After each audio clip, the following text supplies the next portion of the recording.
हैं जी हम behaviours of indicators की तरफ। तो डिफरेंट इंडिकेटर्स जो हैं इस्तेमाल किए जाते हैं टाइट्रेशन के ऊपर, जो कि एंड पॉइंट के ऊपर कलर शो करते हैं। तो ये डिफरेंट बिहेवियर्स शो करते हैं। तो इनकी पीएच रेंज के ऊपर ये डिपेंड कर रहा होता है कि वो कौन सा कलर चेंज शो कर रहे होते हैं। तो सबसे पहले हमारे पास है जी मिथाइल येलो। मिथाइल येलो की पीएच रेंज जो है ये 2.9 से 4 है, ठीक है, पीएच 4। तो एल्डेक सोल्यूशन में ये रेड कलर शो करता है और बेसिक सोल्यूशन के अंदर ये येलो कलर शो करता है। इसी तरीके से मिथाइल ऑरेंज जो है, मिथाइल ऑरेंज का जो पीएच रेंज है ये 3.1 से 4.4 है और एल्डेक सोल्यूशन में ये पिंक कलर शो करता है और बेसिक सोल्यूशन में ये येलो कलर शो करता है। यानी पिंक और रेड तकरीबन सेम सेम कलर होते हैं। पिंक भी शो कर सकता है और रेड भी शो कर देता है, लेकिन इसका जो एग्जैक्टली जो कलर जो थियोरेटिकली है वो पिंक इसको कहा जाता है।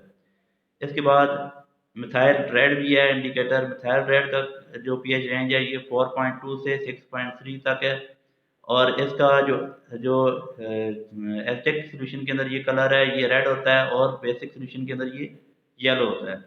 इसके बाद नेक्स्ट आता है ये हमारे पास लिटमस सोल्यूशन है। लिटमस सोल्यूशन का 5 है, 5 से 8 तक इसकी रेंज होती है, 5 से 8 तक।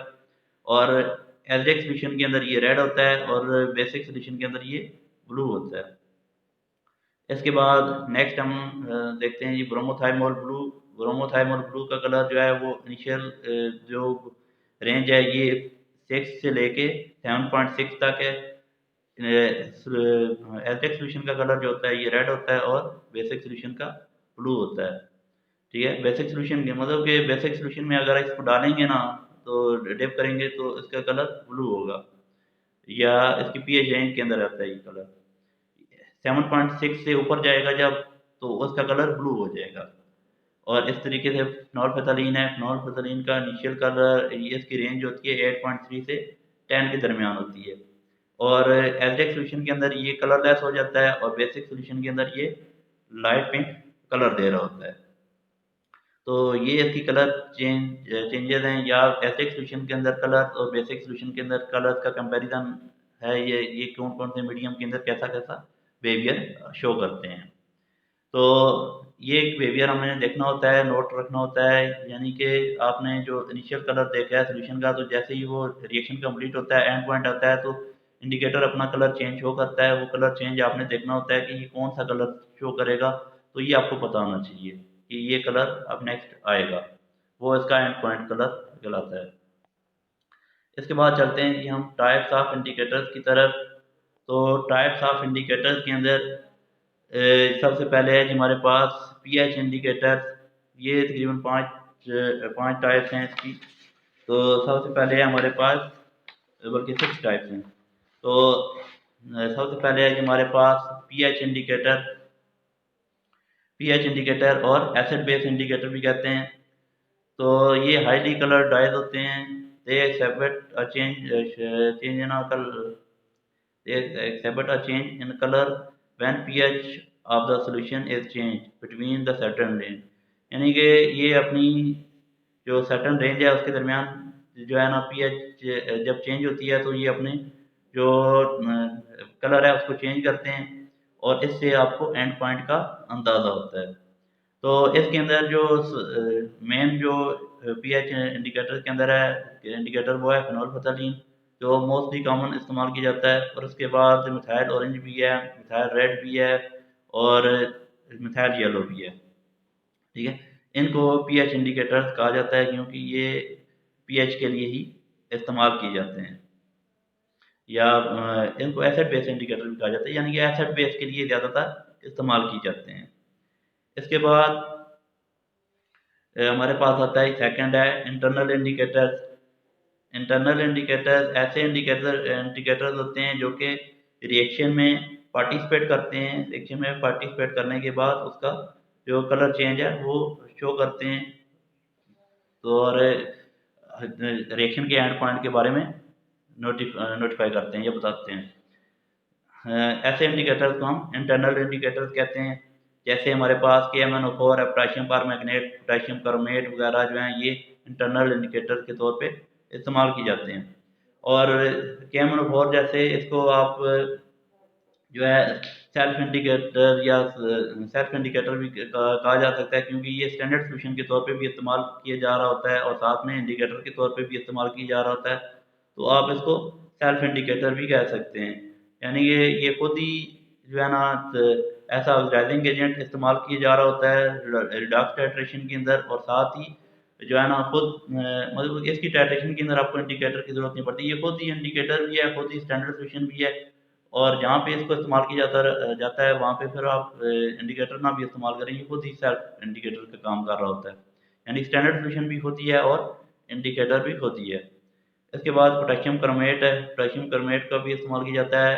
इंटरनल इंडिकेटर्स होते हैं, यानी कि रिएक्शन में पार्टिसिपेट करते हैं, रिएक्शन में पार्टिसिपेट करने के बाद एंड पॉइंट कलर शो करते हैं। ठीक है, ऐसे इंडिकेटर जो कि रिएक्शन में हिस्सा लेते हैं, हिस्सा लेने के बाद वो रिएक्शन के कंप्लीशन के बारे में आपको बताते हैं, ऐसे इंडिकेटर को इंटरनल इंडिकेटर्स कहा जाता है। नेक्स्ट है जी हमारे पास एक्सटर्नल इंडिकेटर। थर्ड पे एक्सटर्नल इंडिकेटर्स है। तो ऐसे इंडिकेटर जो कि रिएक्शन में हिस्सा नहीं लेते, एक्सटर्नली जो है ना उसको डाला जाता है, रिएक्शन में पार्टिसिपेट नहीं करते, लेकिन वो आपको एंड पॉइंट के बारे में बता रहे होते हैं। जैसे phenolphthalein, methyl orange, litmus solution, etc जो है, ये इंडिकेटर ऐसे इंडिकेटर होते हैं जो कि रिएक्शन में पार्टिसिपेट नहीं करते, लेकिन आपको एंड पॉइंट के ऊपर लेके जाते हैं। जो पीएच इंडिकेटर्स हैं वो ज़्यादातर एक्सटर्नल इंडिकेटर्स के अंदर ही आते हैं। पीएच इंडिकेटर्स के अंदर जो आपको एग्जांपल मिली हैं वो इधर भी वही एग्जांपल्स हैं। यानी कि उधर जो है ना पीएच इंडिकेटर एक अलग टाइप ऑफ इंडिकेटर बनी हुई है जो कि पीएच टाइट्रेशन के लिए इस्तेमाल की जाता है, या फिर आप न्यूट्रलाइजेशन टाइट्रेशन के लिए इस्तेमाल किया जाता है। और यहाँ पे एक्सटर्नल इंडिकेटर की बात आ रही है, तो एक्सटर्नल इंडिकेटर के अंदर भी वो आ सकते हैं, क्योंकि ऐसे इंडिकेटर जो कि रिएक्शन में हिस्सा नहीं लेते और रिएक्शन को एंड पॉइंट तक लेके जाते हैं, या एंड पॉइंट तक लेके जाते हैं और आपको एंड पॉइंट बताते हैं, ऐसे इंडिकेटर्स को एक्सटर्नल इंडिकेटर्स कहा जाता है। ठीक है, और इनको उस वक्त इस्तेमाल किया जाता है जब आपको जो है ना कोई सूटेबल इंडिकेटर ना मिल रहा हो। ठीक है, तो इनको भी इस्तेमाल किया जा सकता है, और ये आपको एंड पॉइंट दे सकते हैं। इसके बाद नेक्स्ट है जी हमारे पास यूनिवर्सल इंडिकेटर। यूनिवर्सल इंडिकेटर एक ऐसा इंडिकेटर होता है जो कि मिक्सचर होता है, मुख्तलिफ इंडिकेटर्स का मिक्सचर बना होता है, जो कि मुख्तलिफ वाइड रेंज ऑफ पीएच को चेक करने के लिए इस्तेमाल किया जाता है। इस इंडिकेटर को टाइट्रेशन में इस्तेमाल नहीं किया जाता। ठीक है, टाइट्रेशन में इस्तेमाल नहीं किया जाता, लेकिन इसको सॉल्यूशन की पीएच चेक करने के लिए इस्तेमाल किया जाता है बाय क्लोरीमेट्रिक मेथड। ठीक है, क्लोरीमेट्रिक मेथड का मतलब कि उसको कलर चेंजेस जो होती हैं उसको चेक करने के लिए उसको इस्तेमाल किया जा सकता है। आपके पास सॉल्यूशन है, उसके अंदर इसके एक दो ड्रॉप डिप करेंगे, गिराएंगे, तो उसका कलर चेंज सॉल्यूशन का चेंज हो जाएगा, जिससे आप अंदाज़ा कर सकते हैं कि सॉल्यूशन की वैल्यू जो है वो क्या हो सकती हैं। ठीक है, तो इसको जो है ना एक ख़ास प्रोसीजर के तहत तैयार किया जाता है, वो आगे आपको दिया गया है।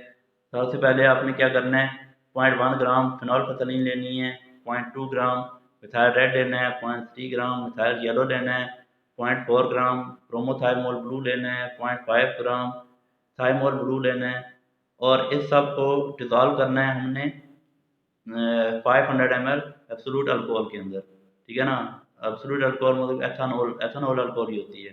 ठीक है, तो एब्सोल्यूट एथानॉल के अंदर आपने इसको डिज़ोल्व करना है, और उसके बाद क्या करना है जी, and added NaOH solution until the colour of solution is yellow. और इसके बाद आपने सोडियम हाइड्रोक्साइड को सॉल्यूशन को उसके अंदर डालना है, मज़ीद ऐड करना है, जब तक उस सॉल्यूशन का कलर येलो नहीं हो जाता। यानी कि इन सब को आपस में मिक्स करके तो आपने सॉल्यूशन का कलर, टोटल सॉल्यूशन का कलर येलो कर लेना है। ठीक है, जब सॉल्यूशन का कलर येलो हो जाएगा तो वो इस्तेमाल के काबिल हो जाएगा। तो उसके बाद आपने इसको जो है ना सॉल्यूशन के अंदर अगर आप इसके एक दो ड्रॉप डालेंगे तो उसका कलर चेंज आपने चेक करना है कि कलर चेंज क्या है। टेस्ट ट्यूब में थोड़ा सा सॉल्यूशन का सैंपल लें, उसके बाद इसके एक दो ड्रॉप डालें, तो आपको कलर चेंज नज़र आएगा। वो कलर चेंज जो होगा वो अकॉर्डिंग टू आपने टेबल के साथ मैच करना है, तो वो सॉल्यूशन का कलर होगा। अगर तो सॉल्यूशन का कलर रेड आता है तो pH 2 होगी, ऑरेंज आता है pH 4 होगी, येलो आता है pH 6, ग्रीन आता है pH 8, ब्लू आता है तो pH 10। यानी जैसे आपने पीएच का यहाँ पे जो है ना एक एक्सपेरिमेंट किया था, जैसे पीएच चेक करते हैं किसी सब्सटेंस की, आपको एक पीएच पेपर मिला हुआ था, वैसे ही पीएच पेपर यहाँ पे पीएच सोल्यूशन मिला हुआ है, ठीक है। एक चीज यूनिवर्सल इंडिकेटर को आपने इस्तेमाल करना है, एक दो ड्रॉप, जैसे पीएच पेपर का आपने एक टिप लेते हो और उसको सोल्यूशन के अंदर डिप करते हैं तो उसका कलर चेंज आता है। इसी तरीके से इसके जो एक दो ड्रॉप सोल्यूशन में गिराएंगे तो सोल्यूशन का कलर चेंज हो जाएगा, तो आप इजीली उसको उसकी पीएच नोट कर सकते हैं, जज कर सकते हैं। ठीक है जी। इसके बाद है जी एडजॉर्प्शन इंडिकेटर। सबसे पहले आपको पता होना चाहिए कि एडजॉर्प्शन है क्या। एडजॉर्प्शन ये होती है कि condensation of molecules eight the surface of precipitate. ठीक है। Condensation condensation of molecules of a substance eight the surface of other substance is called adsorption. यानी कि किसी एक प्रेसिपिटेट की जो ऊपर लेयर होती है, तय होती है, उसके ऊपर किसी दूसरे सब्सटेंस का लेयर बनाना या कंडेंस हो जाना, ठीक है, एडजॉर्ब हो जाना, कंडेंस होना, इसको एडजॉर्प्शन कहते हैं। तो ऐसा बिहेवियर शो करते हैं ये इंडिकेटर किसी भी रिएक्शन के दौरान। तो इसकी डेफिनेशन इस तरह है, some indicators having colour at the equivalence point adsorb at the surface of the other substance and change the color of precipitate. That substance compound, such indicators are called adsorption indicator. मजीद आसान अल्फाज में इसको ये कह सकते हैं कि ये दूसरे सब्सटेंस जब रिएक्शन हो रहा होता है ना, तो ये इंडिकेटर जो होते हैं ये उसके अंदर मौजूद होते हैं। लेकिन जैसे ही इक्विवेलेंस पॉइंट आता है, इक्विवेलेंस पॉइंट के बाद ना ये सरफेस के ऊपर एक तय बनाना शुरू कर देते हैं और उस तय या प्रेसिपिटेट जो बने होते हैं उसके ऊपर एक कलर चेंज दिखाना शुरू कर देते हैं, एक लेयर सी बनाना शुरू कर देते हैं कलर चेंज की। ठीक है। तो उसको जब लेयर बन रही होती है तो उस जो उस लेयर को आप कह सकते हैं कि ये एडजॉर्प्शन इंडिकेटर की वजह से आ रही है। ठीक है। तो ऐसे इंडिकेटर या ऐसे बिहेवियर जो इंडिकेटर शो करते हैं इसको एडजॉर्प्शन इंडिकेटर कहा जाता है। जैसे फ्लोरीन, एसन, रोडामाइन वगैरह जो हैं ये एडजॉर्प्शन इंडिकेटर के अंदर आते हैं। तो नेक्स्ट चलते हैं जी हम प्रिपरेशन